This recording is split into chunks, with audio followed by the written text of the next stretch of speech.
So let me just start off by saying that I recorded this video a couple weeks ago, but I was very sick and the audio quality was atrocious. But today we're taking a look at the Bumblebee movie figure studio series Arcee. And I really do dig this figure a lot. Now, of course, if you ask anybody of a certain age what's the best scene in any of the live action Transformers movies, they're going to talk about the fall of Cybertron scene where we get to see our Generation 1 heroes in Cybertronian modes. So let's go ahead. We're going to take a look at the box real quick. And you do have that lovely artwork. And this is the new style box where you can directly get in there. There's no plastic. The head sculpt, which is Princess Leia meets Conch Shell rather. And of course, the product shots. She does come with the backing that is the Fall of Cybertron battle. That's pretty much, I think, the same one that came with Brawn and Wheeljack. I don't know. I tossed the boxes and the displays. But yeah, as you see here, she is a cool looking Cybertronian motorcycle type thingy. And we'll go ahead and take a look. And for the most part, she's really good. The only exception really is there's some parts that don't work. First off, you can see her hands in the back just holding the guns, just like with Wheeljack. It's kind of meh. But otherwise, it is really cool looking. It looks like something out of like Tron or even the Thrilling 30 Chromia figure. But yeah,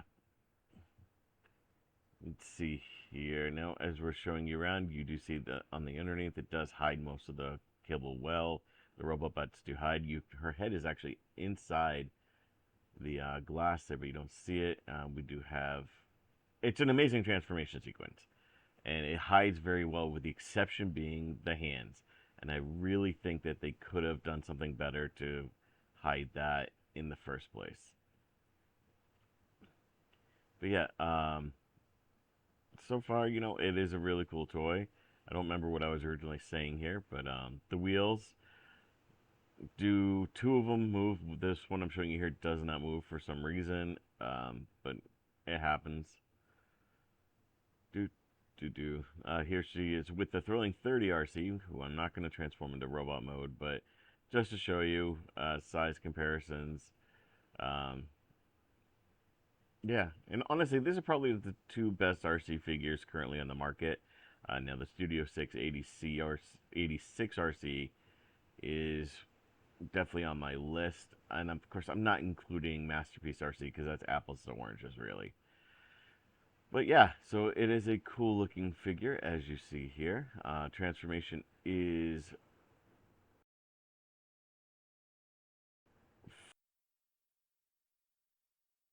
and here she is in her robot mode. Let's go ahead and take a look here.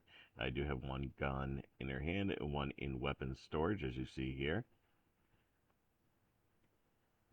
Overall, I really dig this design. I do like that the backpack kibble can move. It gives it much more of an organic feel.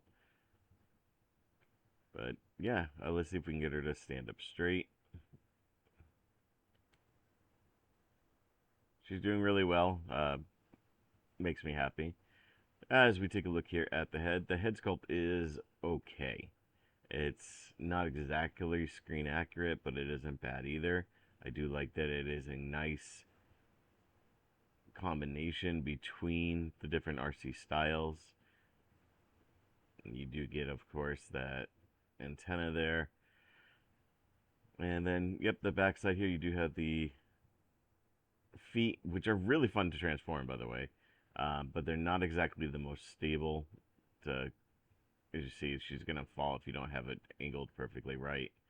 But you can pretty much see what I'm doing with the feet here. I just want to talk about that backpack and how well I like it, how much it collapses into itself. And I really think that Hasbro should learn from that from future Arcee figures.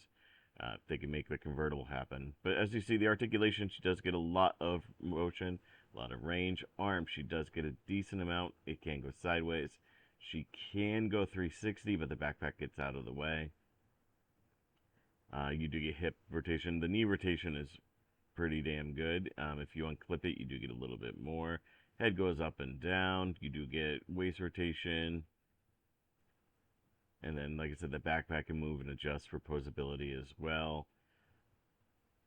I dig it. It's I see that foot. That foot is loose. It does not lock into place. I dig the figure. I really do. I think it is a fantastic figure. Not quite worth the price point that they're asking. And unlike Wheeljack and Braun, who I'm probably going to sell, I do plan on keeping her, for now at least.